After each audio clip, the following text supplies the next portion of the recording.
welcome to Shanghai. We finally made it to Shanghai. Yes, we made it to Shanghai. And it is Golden Week, so it is the busiest week of the year. Yep. We came to Shanghai in an attempt to hide from Golden Week, from all the crowds, people going out of the city, we're going into the city. Today we're going to test that theory and we're going to see the Bund. Yeah, the Bund is the most popular, the most iconic place here in Shanghai. It's all the pictures, the famous pictures of Shanghai you see. It's taken right from the Bund with the beautiful view of the skylines. We just picked up a few breakfast snacks to get us through the morning, and we're now on our way to the metro to go to the Bund. The Shanghai Metro is the world's largest metro system in terms of total track length, totaling 676 kilometers. On an average workday, more than 10 million people take the metro in Shanghai. Oh, this is the flashiest metro station in the entire world. Made it out of the metro station, or not really, we just took an exit, but somehow we ended up in a shopping mall.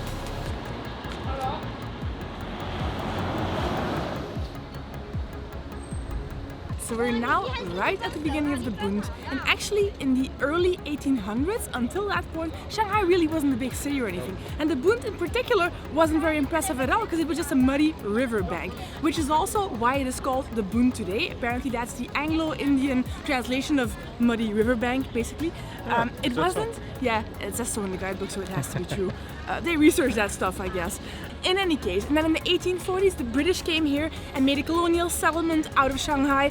They put a lot of British Western-looking buildings out on the Bund, and a lot of other Western powers followed suit. So they put banks here, they put a lot of other financial institutions, and it just became this really Western-looking foreign architecture stretch along the Shanghai River. It's a 1.5 kilometer stretch with still 22 historic buildings remaining. The building with the clock right behind me here is the custom building. On the other side you have the Dome building, which is the Shanghai and Hong Kong Bank.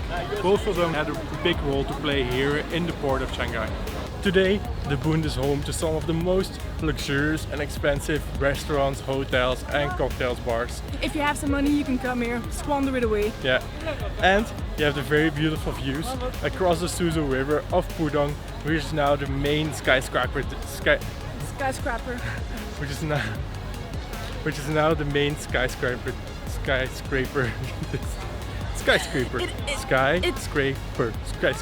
Yeah, it's a very difficult word. Yeah, it's very difficult. Anyway, Pudong is the main skyscraper district. But it's so funny here that there are a lot of people doing like wedding shoots here. And in this case, they're all going under the veil. So both the bride and the groom are going under the veil. You don't see that every day. We've seen at least 5 to 6 couples taking wedding pictures here in the short while that we've been here. On the other side of the river, right opposite from the Bund, you have Pudong. This is the Pudong Skyline. So you have a few very iconic buildings. That is the Pearl Oriental Tower over there, the one with the big pearl in the middle. Then you have a few other famous buildings like the World Financial Center. You have a lot of banks, HSBC is over there. You have fancy hotels like the Shangri-La. So that is the more modern side of Shanghai. And then here on this side you have the old colonial settlement type of buildings. Both of them don't look particularly Chinese, but it's really cool to have like the contrast of old buildings and the new. And it's just an incredible skyline.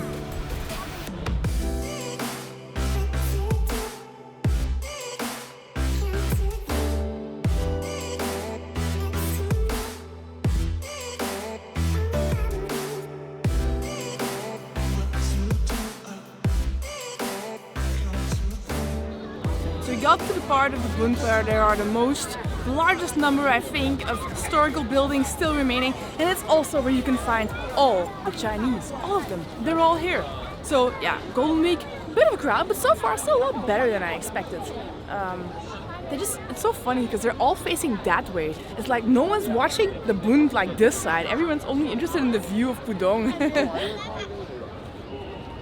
Speaking of Pudong, they've built a tunnel beneath the river here, which is over 600 meters long, where you can take a small cart or a train, and it's some kind of experience tunnel. Yeah, it's like something special with flashy lights and stuff. And then after that, we are going to have some of the best dumplings, maybe the best dumplings in all of Shanghai. All right, I think the entrance to the tunnel is right over there. Wait, what?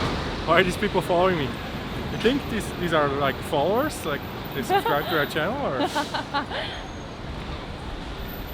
They even come in full riot gear with things and everything.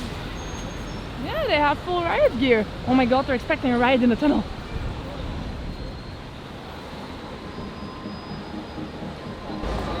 Managed to get the tickets, just $6 each, which is just a steal, I would say. So let's go and check out the futuristic experience tunnel.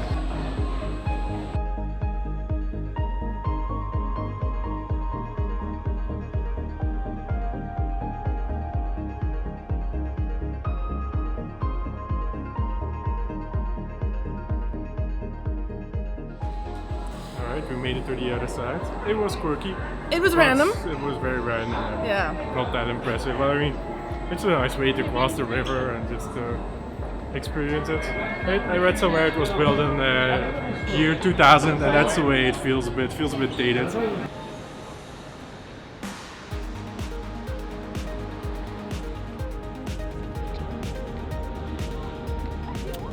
There's the Bund. I do have to say, it looks more impressive when you're over there, because you know, when you're at the Bund and you're looking at this side at Pudong, it's like, wow, what a view. Then you cross the river, and then that is the view of the Bund, and then it's like, it was better to be there than to look at it from here, in my humble opinion. What's funny here is that there's sort of like a beachy vibe going on, because when you walk up to the waterfront, to the riverside here, you can literally hear the river. Okay, you hear the boats as well, but you can hear like the waves rolling, and there are waves on this river crashing onto the shore. But I think it's from all the boats, because these boats are pretty big and there are a lot of them, so they make some waves and they crash onto the shore. But there's also like this muddy plain, and it's almost like you're at the beach and the waves are rolling into the sand. It's a bit weird with all the skyscrapers in the background. We've come to the Jia Tang Bao Restaurant. It's a restaurant that's very famous for its xiao long bao. If you're not familiar with it, xiao long bao is a type of dumpling. It differs from the standard dumplings in the sense that it has broth on the inside. It's a very local dish from Shanghai. It was invented here. It's very typical here. It's the most famous food here in Shanghai. Luckily they have a menu in English, because my Chinese is still not that fluent. It's a pretty hard language to learn. Let's say your Chinese is very basic. Yeah. They have 8 different options of Shanghai bao. They have pork with egg yolk, pork with crab, just crab, shrimp, all those kind of things. So we're just going to select a few and then have a good tasting session.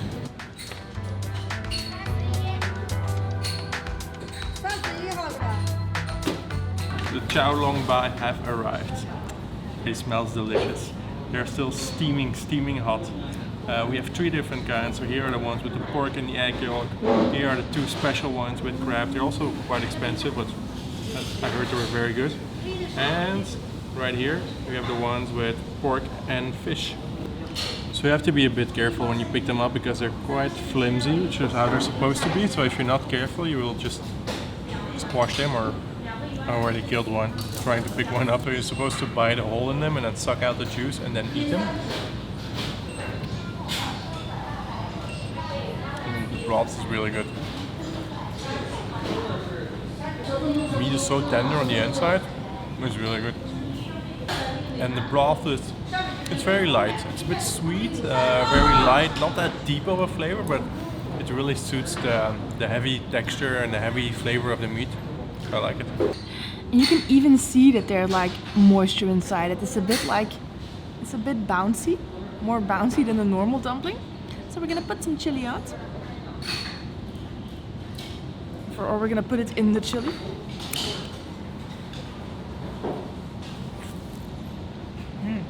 Oh wow.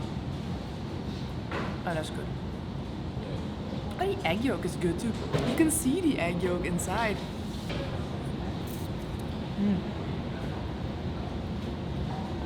Oh, that's so good. It's so soft. I love these xiao long bao.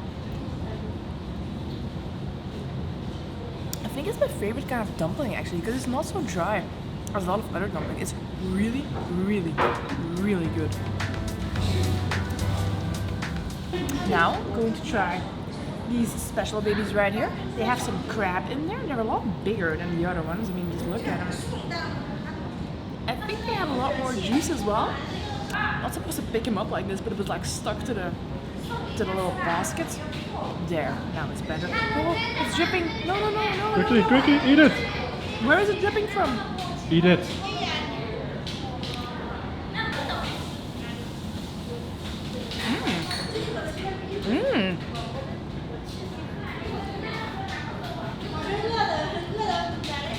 I'm sorry for eating this completely the wrong way. Well, this is really good. I mean, they're a lot more expensive than the other ones that we had. I think for the 2 of these, you pay as much as you do for another basket of 12 dumplings, but wow, the flavor, the crab flavor is incredible. Does it taste crappy? That's so good. That's really, really good. Really good. It's maybe the best dumpling I ever had. Hold the camera, let me try. Difficult, no? Yeah, because they're so full of juice and soup, it's not so easy. I'm just gonna eat it with my hand. I'm afraid I'm going to destroy it. You can even hear like a... Oh yeah, this is so good. This is really pure crab flavor. So full of soup. I think I can agree that these are the best dumplings I've ever had. So we ordered a total of 28 dumplings. We just finished them all. I think it's yeah, and they were really good. Yeah, we would recommend coming here. Anyway, I enjoyed it a lot. It's time to head back.